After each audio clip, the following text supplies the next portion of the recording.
أعوذ بالله من الشيطان الرجيم. بسم الله الرحمن الرحيم. الحمد لله الذي أنزل على عبده الكتاب ولم يجعل له عوجا قيما لينذر بأسا شديدا من لدنه ويبشر المؤمنين الذين يعملون الصالحات أن لهم أجرا حسنا ماكثين فيه أبدا وينذر الذين قالوا اتخذ الله ولدا ما لهم به من علم ولا لآبائهم كبرت كلمة تخرج من أفواههم إن يقولون إلا كذبا فلعلك باخع نفسك على آثارهم إن لم يؤمنوا بهذا الحديث أسفا إنا جعلنا ما على الأرض زينة لها لنبلوهم أيهم أحسن عملا وإنا لجاعلون ما عليها صعيدا جرزا أم حسبت أن أصحاب الكهف والرقيم كانوا من آياتنا عجبا إذ أوى الفتية إلى الكهف فقالوا ربنا آتنا من لدنك رحمة وهيئ لنا من أمرنا رشدا فضربنا على آذانهم في الكهف سنين عددا ثم بعثناهم لنعلم أي الحزبين أحصى لما لبثوا أمدا نحن نقص عليك نبأهم بالحق إنهم فتية آمنوا بربهم وزدناهم هدى وربطنا على قلوبهم إذ قاموا فقالوا ربنا رب السماوات والأرض لن ندعو من دونه إلها لقد قلنا إذا شططا هؤلاء قومنا اتخذوا من دونه آلهة لولا يأتون عليهم بسلطان بين فمن أظلم ممن افترى على الله كذبا وإذ اعتزلتموهم وما يعبدون إلا الله فأووا إلى الكهف ينشر لكم ربكم من رحمته ويهيئ لكم من أمركم مرفقا وترى الشمس إذا طلعت تزاور عن كهفهم ذات اليمين وإذا غربت تقرضهم ذات الشمال وهم في فجوة منه ذلك من آيات الله من يهد الله فهو المهتد ومن يضلل فلن تجد له وليا مرشدا وتحسبهم أيقاظا وهم رقود ونقلبهم ذات اليمين وذات الشمال وكلبهم باسط ذراعيه بالوصيد لو اطلعت عليهم لوليت منهم فرارا ولملئت منهم رعبا وكذلك بعثناهم ليتساءلوا بينهم قال قائل منهم كم لبثتم قالوا لبثنا يوما أو بعض يوم قالوا ربكم أعلم بما لبثتم فابعثوا أحدكم بورقكم هذه إلى المدينة فلينظر أيها أزكى طعاما فليأتكم برزق منه وليتلطف ولا يشعرن بكم أحدا إنهم إن يظهروا عليكم يرجموكم أو يعيدوكم في ملتهم ولن تفلحوا إذا أبدا وكذلك أعثرنا عليهم ليعلموا أن وعد الله حق وأن الساعة لا ريب فيها إذ يتنازعون بينهم أمرهم فقالوا ابنوا عليهم بنيانا ربهم أعلم بهم قال الذين غلبوا على أمرهم لنتخذن عليهم مسجدا سيقولون 3 رابعهم كلبهم ويقولون 5 سادسهم كلبهم رجما بالغيب ويقولون 7 وثامنهم كلبهم قل ربي أعلم بعدتهم ما يعلمهم إلا قليل فلا تمار فيهم إلا مراء ظاهرا ولا تستفت فيهم منهم أحدا ولا تقولن لشيء إني فاعل ذلك غدا إلا أن يشاء الله واذكر ربك إذا نسيت وقل عسى أن يهديني ربي لأقرب من هذا رشدا ولبثوا في كهفهم 300 سنين وازدادوا 9 قل الله أعلم بما لبثوا له غيب السماوات والأرض أبصر به وأسمع ما لهم من دونه من ولي ولا يشرك في حكمه أحدا واتل ما أوحي إليك من كتاب ربك لا مبدل لكلماته ولن تجد من دونه ملتحدا واصبر نفسك مع الذين يدعون ربهم بالغداة والعشي يريدون وجهه ولا تعد عيناك عنهم تريد زينة الحياة الدنيا ولا تطع من أغفلنا قلبه عن ذكرنا واتبع هواه وكان أمره فرطا وقل الحق من ربكم فمن شاء فليؤمن ومن شاء فليكفر إنا أعتدنا للظالمين نارا أحاط بهم سرادقها وإن يستغيثوا يغاثوا بماء كالمهل يشوي الوجوه بئس الشراب وساءت مرتفقا إن الذين آمنوا وعملوا الصالحات إنا لا نضيع أجر من أحسن عملا أولئك لهم جنات عدن تجري من تحتهم الأنهار يحلون فيها من أساور من ذهب ويلبسون ثيابا خضرا من سندس واستبرق متكئين فيها على الأرائك نعم الثواب وحسنت مرتفقا واضرب لهم مثل الرجلين جعلنا لأحدهما جنتين من أعناب وحففناهما بنخل وجعلنا بينهما زرعا كلتا الجنتين آتت أكلها ولم تظلم منه شيئا وفجرنا خلالهما نهرا وكان له ثمر فقال لصاحبه وهو يحاوره أنا أكثر منك مالا وأعز نفرا ودخل جنته وهو ظالم لنفسه قال ما أظن أن تبيد هذه أبدا وما أظن الساعة قائمة ولئن رددت إلى ربي لأجدن خيرا منها منقلبا قال له صاحبه وهو يحاوره أكفرت بالذي خلقك من تراب ثم من نطفة ثم سواك رجلا لكن هو الله ربي ولا أشرك بربي أحدا ولولا إذ دخلت جنتك قلت ما شاء الله لا قوة إلا بالله إن ترني أنا أقل منك مالا وولدا فعسى ربي أن يؤتيني خيرا من جنتك ويرسل عليها حسبانا من السماء فتصبح صعيدا زلقا أو يصبح ماؤها غورا فلن تستطيع له طلبا وأحيط بثمره فأصبح يقلب كفيه على ما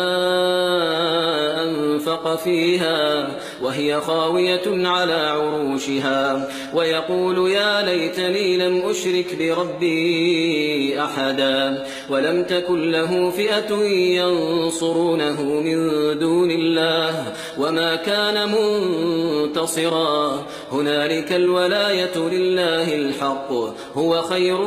ثوابا وخير عقبا واضرب لهم مثل الحياة الدنيا كماء إن أنزلناه من السماء فاختلط به نبات الأرض فأصبح هشيما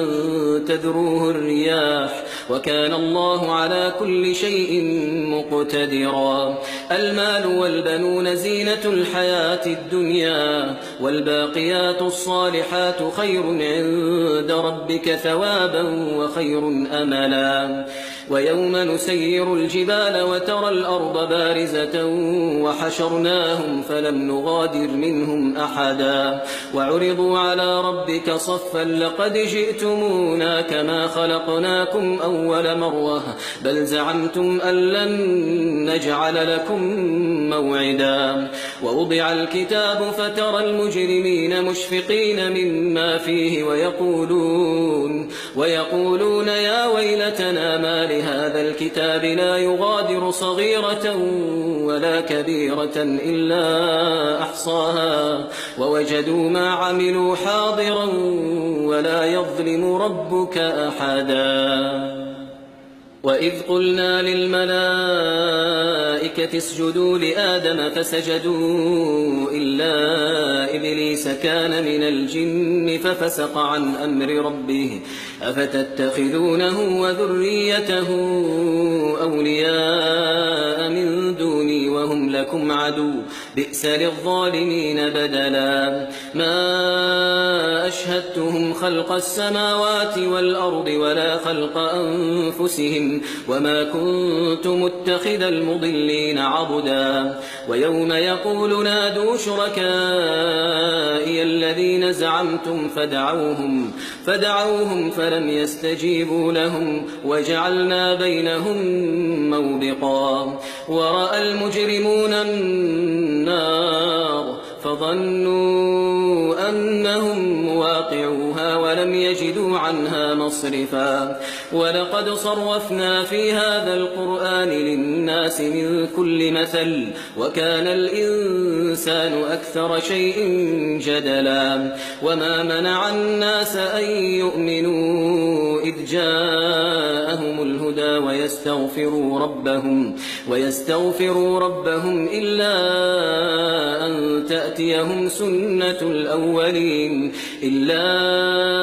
أن تأتيهم سنة الأولين أو يأتيهم العذاب قبلا وما نرسل المرسلين إلا مبشرين ومنذرين ويجادل الذين كفروا بالباطل ليدحضوا به الحق واتخذوا آياتي وما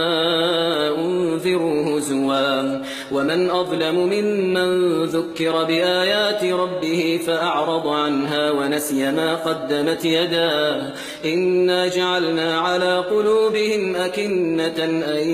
يفقهوه وفي آذانهم وقرا وإن تدعوهم إلى الهدى فلن يهتدوا إذا أبدا وربك الغفور ذو الرحمة لو يؤاخذهم بما كسبوا لعجل لهم العذاب بل لهم موعد لن يجدوا من دونه موئلا وتلك القرى أهلكناهم لما ظلموا وجعلنا لمهلكهم موعدا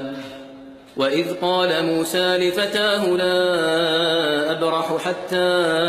أبلغ مجمع البحرين أو أمضي حقبا فلما بلغا مجمع بينهما نسيا حوتهما فاتخذ سبيله في البحر سربا فلما جاوزا قال لفتاه آتنا غداءنا لقد لقينا من سفرنا هذا نصبا قال أرأيت إذ أوينا إلى إلى الصخرة فإني نسيت الحوت وما أنسانيه إلا الشيطان أن أذكره واتخذ سبيله في البحر عجبا قال ذلك ما كنا نبغي فارتدا على آثارهما قصصا فوجدا عبدا من عبادنا آتيناه رحمة من عندنا وعلمناه من لدنا علما قال له موسى هل أتبعك على أن تعلمني مما علمت رشدا قال إنك لن تستطيع معي صبرا وكيف تصبر على ما لم تحط به خبرا قال ستجدني إن شاء الله صابرا ولا أعصي لك أمرا قال فإن اتبعتني فلا تسألني عن شيء حتى أحدث لك منه ذكرا فانطلقا حتى إذا ركبا في السفينة خرقها قال أخرقتها لتغرق أهلها لقد جئت شيئا إمرا قال ألم أقل إنك لن تستطيع معي صبرا قال لا تؤاخذني بما نسيت ولا ترهقني من أمري عسرا فانطلقا حتى إذا لقيا غلاما فقتله قال أقتلت نفسا زكية بغير نفس لقد جئت شيئا نكرا قال ألم أقل لك إنك لن تستطيع معي صبرا قال إن سألتك عن شيء بعدها فلا تصاحبني قد بلغت من لدني عذرا فانطلقا حتى إذا أتيا أهل قرية استطعما أهلها فأبوا أن يضيفوهما فوجدا فيها جدارا يريد أن ينقض فأقامه قال لو شئت لاتخذت عليه أجرا قال هذا فراق بيني وبينك سأنبئك بتأويل ما لم تستطع عليه صبرا أما السفينة فكانت لمساكين يعملون في البحر فأردت أن أعيبها وكان وراءهم ملك يأخذ كل سفينة غصبا وأما الغلام فكان أبواه مؤمنين فخشينا